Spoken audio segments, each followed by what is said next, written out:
Hoje a gente vai mergulhar juntos numa série de mensagens bem ricas, sabe? Da comunidade bíblica Vida com o título Jesus é.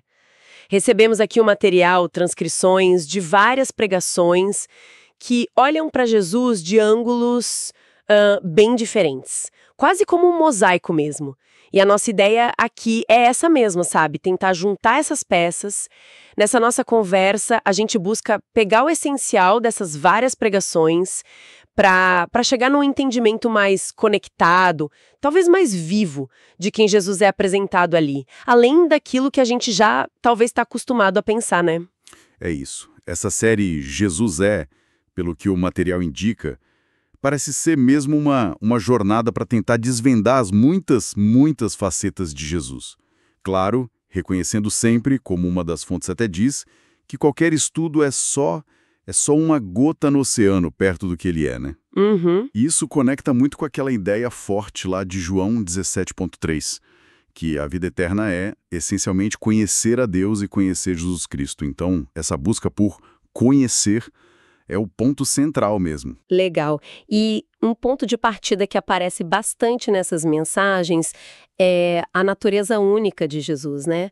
Deus que se fez homem. Uma das pregações usa Filipenses 2 como base, destacando esse movimento dele de se esvaziar, né? Exato. É um contraste tão forte com a nossa inclinação, né, a humana, que muitas vezes é o contrário, buscar se elevar, quase querer ser Deus, né? Exatamente. Esse kenosis, né, que eles chamam esse esvaziamento de si mesmo, se tornando servo, isso é explorado como algo radical. As fontes elas fazem questão de detalhar a humanidade dele de um jeito bem palpável, sabe? Como assim? Citam que ele cresceu lá em Lucas, cansou fisicamente, como em João 4, teve sede, uma sede agonizante na cruz, João 19, fome depois de jejuar, Mateus 4, e claro, experimentou a morte física mesmo, Lucas 23. Ele viveu plenamente a condição humana. Só que com aquela exceção crucial, né? Sem pecar. E as pregações argumentam que essa natureza dupla divina-humana não é só um detalhe teológico, né? Tem implicações bem práticas para nós, certo? Certíssimo. Pelo menos 3 aspectos bem práticos são destacados nas fontes. O primeiro deles é a restauração.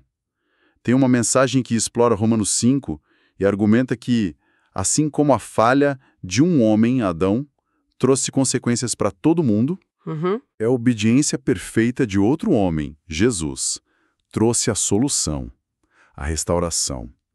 Ele nos oferece a justificação, quer dizer, ele nos torna justos diante de Deus e uma identidade nova. É como se a gente fosse transferido da linhagem de Adão para a linhagem dele. Ah, então ele veio meio que consertar o que o primeiro Adão quebrou, agindo como um novo representante da humanidade. Exato. E isso já leva para o segundo ponto prático, a mediação e a intercessão. Justamente por ele ser Deus e também ter vivido como nós, ele entende as nossas lutas, sabe? Entendi. Hebreus 4,15 é citado para reforçar isso, que ele foi tentado em tudo igual a gente, mas sem pecar. Isso faz dele o mediador perfeito. Alguém que pode nos representar diante do Pai porque ele sabe como é. Uma das fontes até diz que, nesse exato momento, ele está intercedendo por nós, compreendendo nossas fraquezas. Nossa, que forte isso. É a ideia de que ele não intercede de longe, assim, mas como alguém que esteve aqui, né? Precisamente. E o terceiro ponto prático é que ele se torna o nosso modelo de vida. Ele não só salva a gente, mas ele mostra como viver uma vida humana, autêntica, conectada com Deus. O famoso Sermão do Monte é mencionado como um guia para essa vida. Sim, claro. E Filipenses 2,5, tenham entre vocês o mesmo modo de pensar de Cristo Jesus. É apresentado como um convite-chave, sabe? Para a gente alinhar nossa mentalidade, nossas ações com as dele. Faz todo sentido. Ele estabelece o padrão e, ao mesmo tempo, parece que as pregações o mostram também como a fonte para a gente conseguir viver esse padrão. suprindo aquelas necessidades internas mais profundas. Tipo quando a gente se sente fraco, sobrecarregado, sem paz. Exatamente essa conexão que é feita. Uma das pregações foca muito na força, partindo lá de Efésios 6:10. Fortaleçam-se no Senhor e no seu forte poder. Ela aborda aquela sensação comum de fraqueza espiritual, né? Uhum. E até lista o que ela chama de criptonitas. Aquilo que rouba a nossa força, sabe? Isolamento, más influências, culpa que a gente não resolveu, distrações demais, sobrecarga. Kryptonitas, gostei do termo. E como essas fontes sugerem que a gente encontrar essa força que vem dele? Parece que eles listaram algumas maneiras práticas, né? Sim, sim. São apontadas 5 fontes principais para a gente se fortalecer espiritualmente. A oração é a primeira. Vista como um desabafo mesmo, direto com Deus, onde ele entende até o nosso silêncio, as lágrimas. Depois, a comunhão com outros cristãos. Usam aquela imagem da brasa que se apaga longe do fogo, né? Mostrando a importância da igreja, do suporte um do outro. Faz sentido. Em terceiro, se alimentar da palavra de Deus. Jesus como o pão da vida. E aqui tem um detalhe bem interessante que mencionaram sobre a mulher com hemorragia. Qual? Ela teria tocado na orla do manto de Jesus, e isso se conecta com uma promessa de cura lá em Malaquias 4.2, que se refere às franjas do talit, aquele manto de oração judaico, sabe? Sei. Essas franjas simbolizavam a autoridade da palavra, então é como se ela tivesse tocado na autoridade da promessa. Bem legal a conexão. Nossa, que interessante essa leitura. Dá outra camada de sentido mesmo. Pois é. A quarta fonte é a dependência de Deus e do Espírito Santo. Reconhecer que a nossa força tem limite, né? Mas a dele não. E por último, a participação consciente, reverente, na ceia do Senhor, na Eucaristia, vista como um momento de renovar o vigor, a esperança, a alegria, mas que exige também um autoexame, claro. Percebe-se uma ênfase bem forte na ação de buscar essas fontes, né? Não é algo passivo. E além da força, como é que o tema do alívio é tratado? Aquele convite famoso de Mateus 11:28, vinde a mim. E esse convite é central.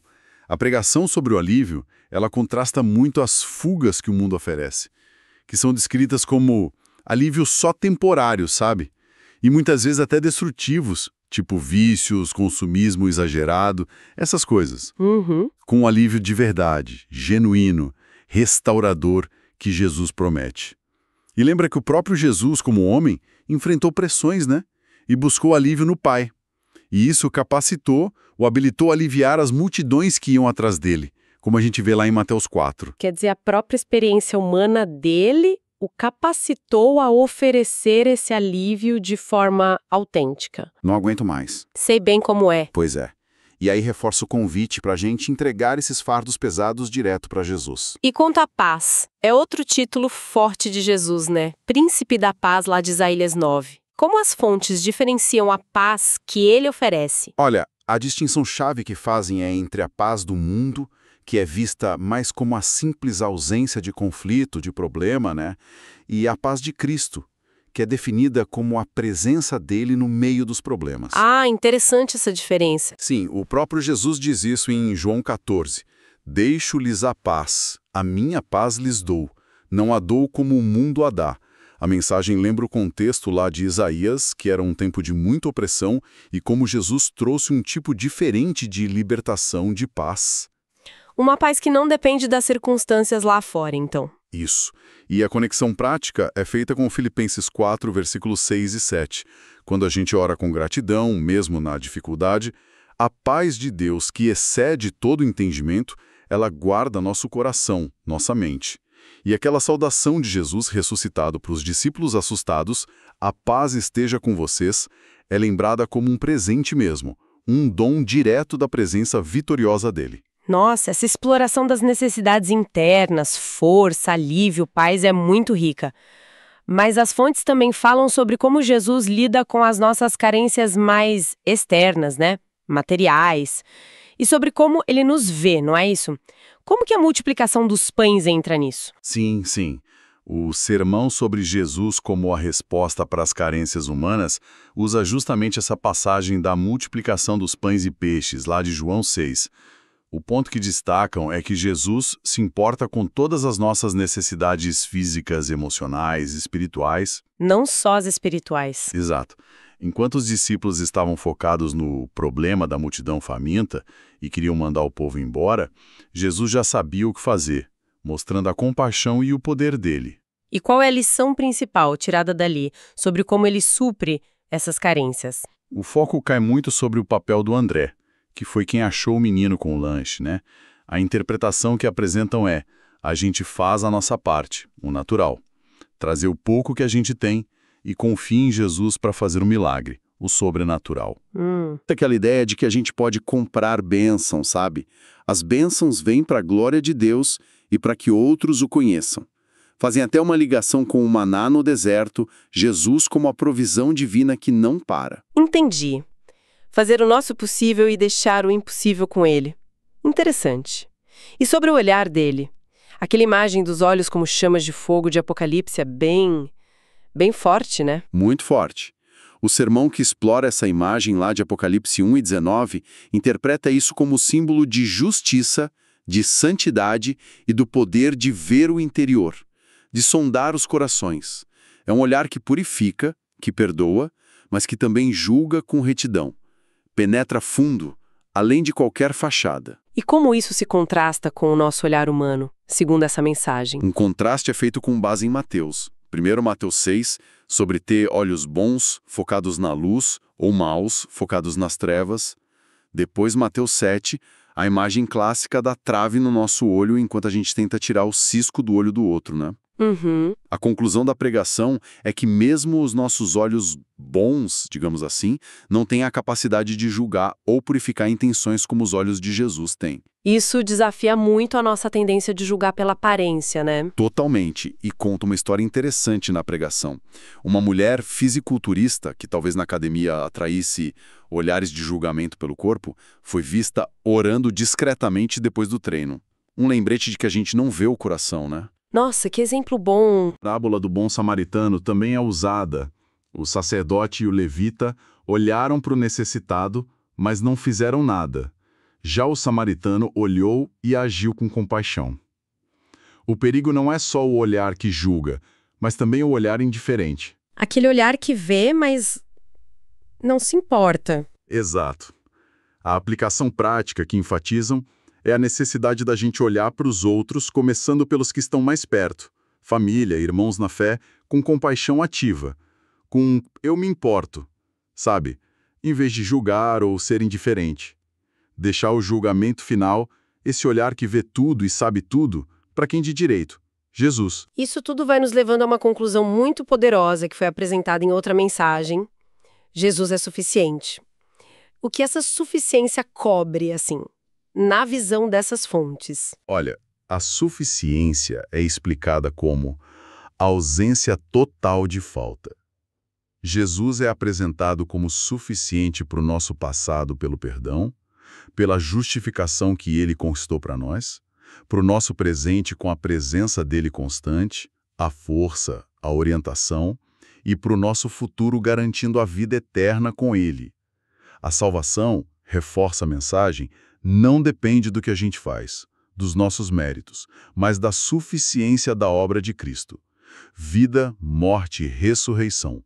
Foi isso que nos reconciliou com Deus, como Paulo explica lá em Romanos 5. Então a suficiência dele cobre todas as áreas, da nossa existência mesmo. Sim. E essa suficiência está ligada demais a quem ele é, à beleza dele, ao valor infinito dele. Uma das fontes menciona João 1, descrevendo ele como o verbo, o logos, a razão, a palavra criadora por trás de tudo. Apocalipse 1 o descreve com múltiplos títulos, todos gloriosos. Ele é digno de adoração eterna, porque a glória e o valor dele são inesgotáveis. Ele não é só parte da resposta, ele é a razão de tudo. E como essa suficiência se conecta com a nossa experiência pessoal com Deus, no dia a dia? Ah, isso é crucial. A suficiência de Jesus é o que nos dá acesso direto à presença de Deus. Uma das fontes traz uma reflexão bem pessoal de um momento de enfermidade, sabe? E a conclusão foi: Nada, absolutamente nada, é mais valioso do que a presença de Deus. Aquele relacionamento pessoal com Ele, aquele lugar à mesa que só a gente pode ocupar, é insubstituível.